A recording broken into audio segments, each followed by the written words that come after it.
As many of you already know, Vanessa is a climate justice activist from Kampala, Uganda. She began her activism journey in January 2019 at the age of 22 with a climate strike inspired by Greta Thunberg. She bravely stood with her siblings and her cousins at an intersection of crowded markets, holding signs demanding climate action. From there, Vanessa's determination only grew. A year later, she was invited to attend the World Economic Forum in Switzerland to help raise awareness of how climate change is transforming the Arctic. But Vanessa unexpectedly drew attention of a different kind when a news outlet cropped her out of an image with Greta and 3 other white climate activists. She immediately called out the injustice and made international headlines. Today, Vanessa is an instrumental force in redirecting the conversation on climate change to focus on the people who are most affected by the crisis, the poor and the marginalized. She's the founder of Rise Up Climate Movement and the Vash Green Schools Project, and today I'm really proud to appoint her to serve as UNICEF Global Goodwill Ambassador. Vanessa, UNICEF shares so many of your ambitions for our planet, for education and for women and girls. We're so lucky to have you as a partner and now as an ambassador. I'm especially excited about our work with Fridays for Future, the youth-led global climate strike movement, and young women like Vanessa and many other young people that I meet on my travels as executive director really give me hope and energize all of our work. So to all of the youth climate activists out there, please know that UNICEF supports your calls for a better future, for your generation and for our shared planet. We're honored to work alongside you to drive inclusive climate action. So I'm thrilled to welcome Vanessa to the UNICEF family and excited for what we can achieve together. Before I hand things over to Vanessa, we're going to play a quick video message from some of her friends. Congratulations, Vanessa, on becoming a UNICEF Goodwill Ambassador. Hey Vanessa, I want to send my congratulations to you. Congratulations, Vanessa. Congratulations, Vanessa. Hi, Vanessa. Congratulations on being appointed as a UNICEF Goodwill Ambassador. I have watched you speak in schools with so much love to these children about the impacts of climate change. You are one of the people most caring about the people around you, the people in your community, especially the children and the girls and the women, to empower each other. And I am glad that the world has someone like you who feels after those affected by the climate crisis and stands up for their rights. You are one of the strongest voices and advocates for understanding and realizing that the climate crisis is a child's rights crisis, and really showing the world that the climate crisis isn't the problem of the future, but something that's already happening today. Working with you, it's a pleasure. So thank you for that. I hope that you will be able to continue your amazing work with highlighting that the climate crisis is a human rights crisis. I wish you all the best. Good luck. Congratulations, Vanessa. She's officially a part of the UNICEF family. Good. Oh.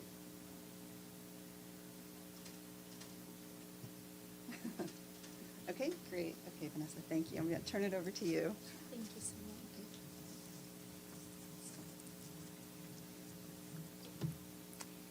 Thank you, Executive Director Russell. It's a huge honor for me to be appointed a UNICEF Goodwill Ambassador. For a long time, I have known about the good work UNICEF does for children around the world, including in my home country, Uganda. Work on education, child protection, gender equality, all things I too am passionate about and have worked hard to champion in my own activism. But this appointment also feels significant to me in another important way. For so long, youth climate activists have been striking outside the halls of power. I started my activism in my hometown of Kampala, and I have marched through countless streets in many other countries since. As a student in Kampala, I was moved by the determination a fellow student was demonstrating a continent away in Sweden. And as awareness of Greta's weekly protest grew, and as her platform grew, she did everything in her power to extend that platform to others, including myself. This is now my job as well. I take this appointment not as a testament to something I have done, but as something that we have done. as a movement of young people. Yes, this appointment opens doors to halls of power, but more importantly, it expands the opportunities I have to travel to meet children and families most affected by the climate crisis and to amplify their stories on stages like this one. I have a story to share with you today.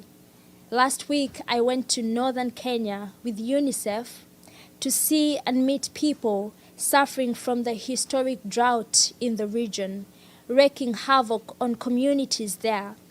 Much has been said about the impact the war in Ukraine has had on food security in this region, but far less has been said about another important factor in the Horn of Africa, and that is the impact of climate change, which has undoubtedly played a massive role. 4 consecutive rainy seasons have failed in the last 2 years, killing crops and livestock and drying up water sources. Forecasts suggest that the next rains are likely to fail too. This is the face of the climate crisis. This is what we have been warning about. The ongoing emergency in the Horn of Africa is depriving children of a meal, of safe water, of access to life-saving health services. It is keeping them from classrooms and forcing their families to move. In June, UNICEF warned that without immediate action, there would be an explosion of child deaths in the region, and this is what is happening. On Friday morning, I met a child in a hospital in Lodwar, the capital of Turkana County. This is where the very worst cases of severe acute malnutrition are referred and treated. It was devastating for me to see when there are available solutions that can be put in place to stop children from suffering like this. Unfortunately, this child's family was not able to access the proper services in time for him to receive the treatment that he needed. By the time the sun set that evening, sadly, he had passed away, another preventable death. Another life lost because we acted too slowly. Our response to this humanitarian emergency is too slow. Our response to the climate emergency is also too slow. People are dying, children are dying, and it is difficult to talk about that. No child in the world today should die of starvation, and yet this problem is escalating and will likely continue to get worse at the hands of climate change as food sources perish from floods, droughts, and fires. People lose their livelihoods and families are being forced to migrate. I met an 18-year-old mother named Dorcas, whose 20-month-old baby, Mika, was malnourished. Dorcas told me that she had not had enough food to feed Mika since he was born, and tried to explain the pain and the stress of not being able to provide your child with something to eat. The drought means Dorcas has to travel so far to collect water that she has to sleep on the way before resuming her journey the next day. Thankfully, with support from UNICEF and their partners, Dorcas is able to visit a nutrition clinic where Mika can be assessed for malnutrition and receive life-saving, ready-to-use therapeutic food. She told me that without this support, baby Mika would not still be with us today. Climate activists often read about the impacts of climate change and the statistics that show the scale of the crisis, but my visit to Kenya allowed me to learn the stories of the people and the children behind the statistics, stories like Dorcas and Mika's. Across Ethiopia, Kenya, and Somalia, almost 2 million children like Mika are in urgent need of treatment for severe acute malnutrition. In contrast, UNICEF's 3-year appeal to help families and their communities in the region build resilience is currently just 3% funded. I have seen the impact that this funding could make. I saw how UNICEF and their partners are providing supplies and facilities for mothers to bring their children for treatment in the hardest to reach areas. I saw how the babies are weighed and measured to assess the level of malnutrition. How community health volunteers are supporting households to use special bands at home so they spot malnutrition early and take their children for further treatment. And I learned how we cannot save these children with normal food. They need urgent therapeutic nutrition to survive and recover. My experience last week underscored the importance of ensuring every child has access to safe water and can access treatment for malnutrition. We also need long-term funding to help families build resilience to the effects of climate change. I visited a community where UNICEF has supported the installation of a solar-powered borehole and water pump that supplies taps close to homes and a school. This community has had no rain in 2 years. But with these taps, they are able to give their children safe water to drink and for washing. There is even a garden at the school where they are growing watermelons. This project is keeping children in school. But some of the impacts of climate change are now irreversible. There is only so much a community can adapt to. This is deadly clear in the Horn of Africa. This is also deadly clear in Pakistan, where 1/3 of the country is submerged, impacting tens of millions of people. And it is deadly clear in my home country of Uganda, which right now is also suffering devastating floods.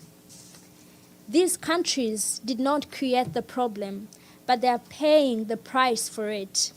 Governments that continue to invest in fossil fuels are doing this to the children of Pakistan. Businesses that continue to refuse to cut their emissions are doing this to the children of Somalia. Science has told us so. This is a self-inflicted disaster. We are doing this to ourselves, to our global brothers and sisters. The only silver lining is that when something is self-inflicted, it means you are in control of it. Governments and industry must listen to the science and follow the data, which is getting harder to ignore every day. We must reduce emissions, redefine development, generate real solutions for survival, and think innovatively about how we finance them. We must do this at speed and scale for children everywhere. The Children Climate Risk Index, which UNICEF released last year, found 1 billion children live in countries at extremely high risk of the impacts of climate change. 1 billion children pushed to the extreme, to the most extreme environments, though it isn't their fault. The top 10 countries in the risk index are all in Africa. We rarely hear about the daily struggles of the children in these places, in Chad, in Guinea, in Niger. The communities on the front lines only end up on the front pages of the world's newspapers when they are dying. And that is wrong. Most children and young people from the most affected places need to be invited to the room. We need to be listened to when we are there, and what we say should be taken seriously and acted upon. We are the ones with the lived experience, and the children and the young people are the ones who will suffer the worst impacts of climate change in the future. My journey mirrors that of millions of young people all over the world demanding climate action. The world does not want to hear about the damage our inaction is doing to the most vulnerable. But in this new role, I commit to representing children everywhere, but especially those from the most affected areas. I will stand in for them where they don't have a seat yet, and also on the tables. And I will tell their stories to those who have the power to bring real change. Thank you. Thank you.